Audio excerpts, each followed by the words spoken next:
Hello, everyone, and welcome back to another episode of Blame It on the Stars, where we give you an inside look on all the things happening in the universe so you can blame your problems on the stars. It is Jade here. And it's Kara. And this week, we've got some changes happening in the astrology. Venus enters Scorpio. Another planet ends its retrograde, bringing us a change of pace. But in case you missed it, last week we talked all about Mercury and Libra and how it's bringing balance back into your life in terms of communication. So if you missed out on last week's episode, then you'll definitely want to check it out first before continuing this one. And just to give you a heads up, next week we will be discussing everything that you need to know about Scorpio season. And after a short ad break, we'll get right into it. So before we dive in, it's important to know that both of these transits happen on the same day that Scorpio season begins, but they do start a few hours before. We did not want to take away from the Scorpio season episode, and we wanted to give these two transits their own special moment in case you're checking the dates and you're like, oh, October 23rd, isn't that the day that Scorpio season happens? Yes, but they do happen a few hours before that begins, still in Libra season. So we just wanted to separate them out so Scorpio season can be the star of the show next week. And with that being said, what two transits happen on October 23rd? Let's discuss. The first thing you need to know is Saturn ends its retrograde and stations direct in Aquarius on October 23rd at 12:07 a.m. Eastern Standard Time. Yes, that's midnight. So if you're on the West Coast and you check and see October 22nd, that's correct. Per usual, the date and time are from the website astroseek.com. What you need to know is that discipline is about to get easier and innovation in technology is back on track. So this might not affect you in the strongest way possible since Saturn is a little bit further away. It's more of an outer planet, but it does impact society. So if we think about Saturn being the planet that rules discipline and it's in Aquarius, which is all about innovation, technology, that's why we notice that innovation's back on track and discipline gets easier. Yeah, so during this time, we might find that we're finding a lot of comfort in structures and routines. Saturn's a very serious planet. It has very high expectations. So if you felt like you were kind of struggling to do things the way that they need to be done, or to keep some type of organization, or to focus on your long-term goals and things like that, now that Saturn's direct, a lot of those areas of your life will be a little bit more productive. And also, just because this is happening in Aquarius, there are some new things happening with Apple. There's new iOS. There's usually new iPhones and new technology that comes out around this time, which is just another way that we see Saturn stationing direct affecting us. Yeah. And why this matters, right? Because we just mentioned Saturn is more of an outer planet. It impacts society more than it impacts you on a personal level. Saturn is a key player in Scorpio season. So Saturn matters more now than ever because the aspects it makes to all these planets in Scorpio will show up in your day-to-day life.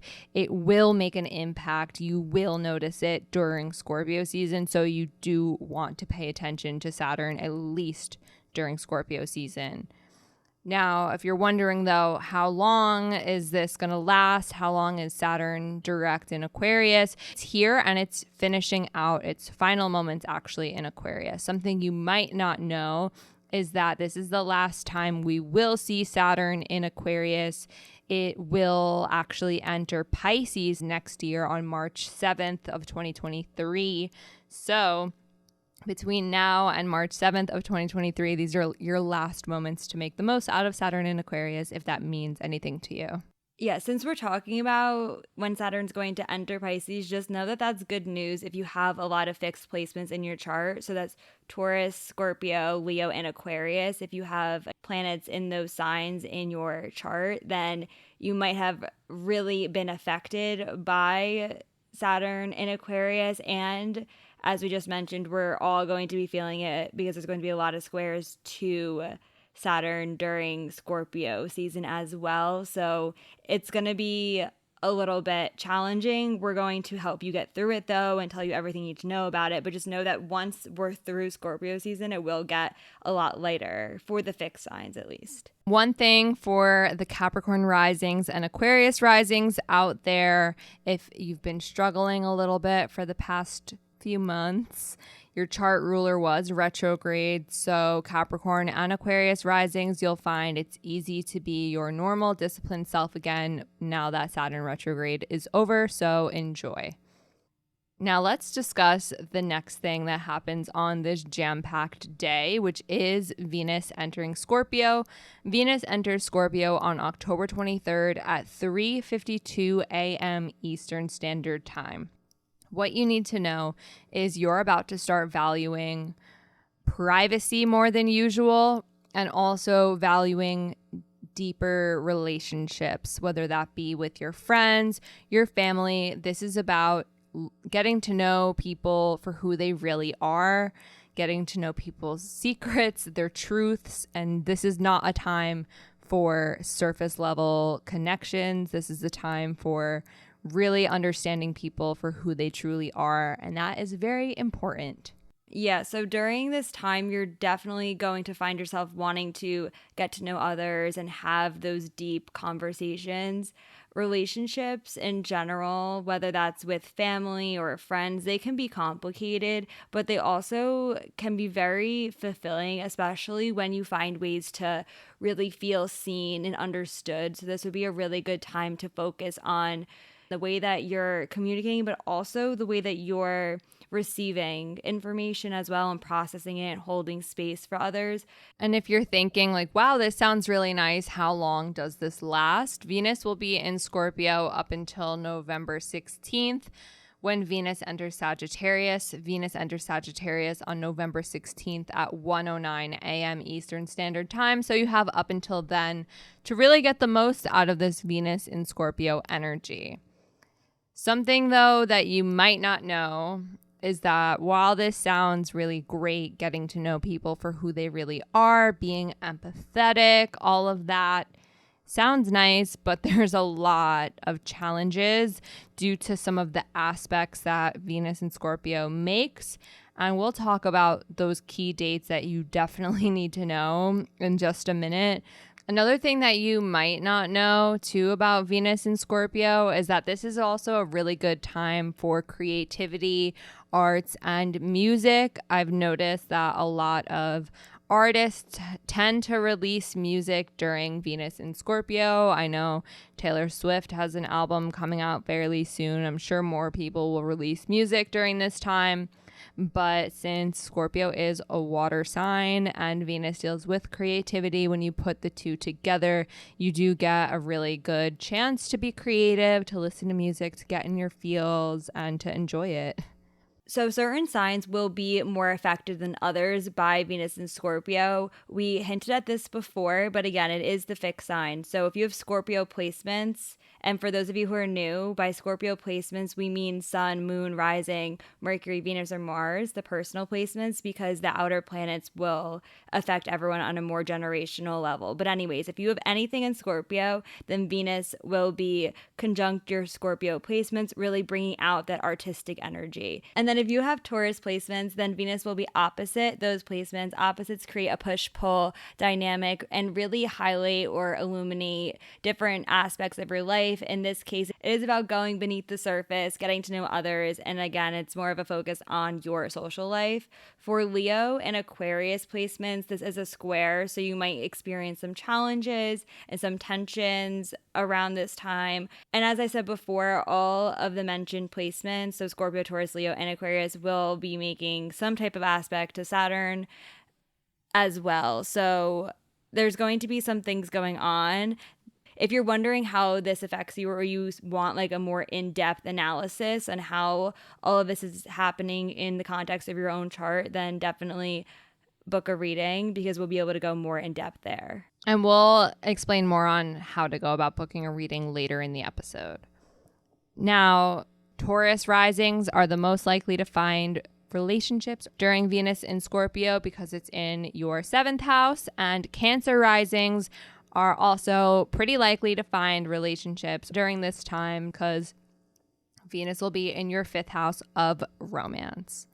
Now, there are certain dates you're definitely going to want to pay attention to. Get out your pen and paper because after a short ad break, we're going to explain the key dates you definitely need to know during Venus in Scorpio. If you're someone like me who can sit and listen to podcasts for hours on end but struggle to keep your focus when actually reading written text, then I have a solution for you. It's a disability-friendly app called Speechify, and it's the only thing getting me, someone with ADHD, through grad school. Speechify is the best text-to-speech app that there is. You can upload any written document, whether it be a news article, long text from your friends, or my arch nemesis, Harvard Business Review case studies, and turn the text into an audio file that you can listen to right from your phone or your computer at your leisure. There's tons of natural human-sounding voices to choose from. You can choose what speed you'd like to listen, choose to skip over citations, etc., giving your text that audiobook-like feel. If you're interested in signing up, then I have a discount code for you. Use the code STARS,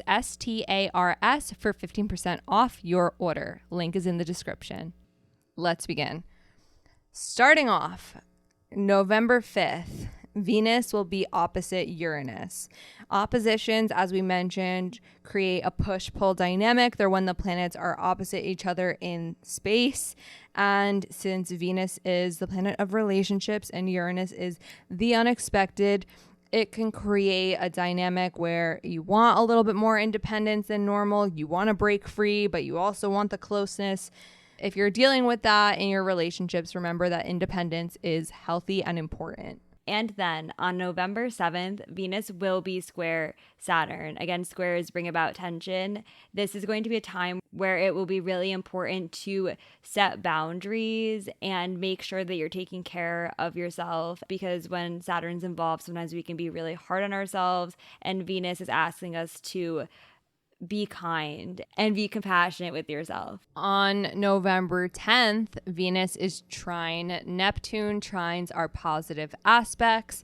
And with Neptune being very creative, Venus being very creative, this is a great day to get involved in the arts, whether that is starting your own artistic project, just enjoying going to a museum, listening to music. I strongly recommend leaving that for November 10th. On November 13th, Venus will be sextile Pluto. This is a time to be really empathetic and, again, just embracing that more compassionate energy. It can be very healing too. And then lastly, on November 15th, Venus is trine Jupiter. Again, trines are positive aspects, and with this, you can expect to really want to be in the company of others. This is a great time to socialize, to see friends, to connect, and just enjoy, again, being around others. But throughout this episode, if anything called your attention and you were like, I want to learn more about how this affects me on a more personal level, then we have an answer for you, and that is readings. Readings are hosted on an app called Intro. It's an app that allows for FaceTime style calls. You just select who you want the reading with, whether it be me, Jade, or Kara. And we have intervals from as short as 15 minutes to as long as 1 hour. You decide what you want us to talk about. There's a section for you to write all of your questions. And on the call, we'll be able to answer all your burning astrology questions face to face and get you those answers that you are seeking. And if you've never booked a reading with us before, then you can use the code STARS, all caps, STARS, for $20 off your first reading. And just a reminder, next week is Scorpio season, and you need to set an alarm for Monday when that episode comes out, because the information that we are going to deliver you in Scorpio season is crucial. It is key. It is so important that you pay attention to this episode. If there's any episode that I suggest you listen to throughout this entire year, it's Scorpio season. And you'll know why next week. But if you want to stay in the loop with us as more things unfold in the stars, then you're going to want to make sure to follow us on social media. We're on TikTok, Instagram, and Twitter at BLME The Stars. We're also on YouTube, posting YouTube shorts as well as this podcast. If you search Blame It on the Stars podcast on YouTube, we would love it if you subscribed there. That's all for now. and we'll see you all next Monday. Bye.